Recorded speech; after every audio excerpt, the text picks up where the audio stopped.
Sinabi ng Muhammad sallallahu alaihi wasallam tungkol sa Zamzam, "Innaha mubarakah, innaha ta'amut tu'am wa shifa'us suqam." Sa pagkakasalin sa wikang Tagalog, ang Zamzam, ito ay pinagpala. Ito ay masarap na pagkain at gamot sa mga karamdaman. At sinabi ng Propeta Muhammad sallallahu alaihi wasallam sa iba pang mga hadith, sinabi niya, "Ma'uz Zamzam lima syuribala."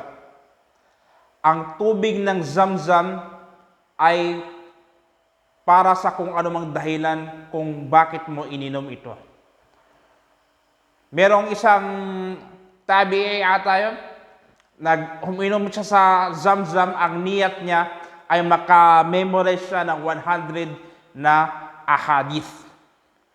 Pwede mo rin pag uminom ka din ng Zamzam, pwede kang magdua. Pwede mong iniyat, idua na gusto mo makatapos sa pag-aaral, gusto mo maging successful sa larangan na iyong pinili. Pwede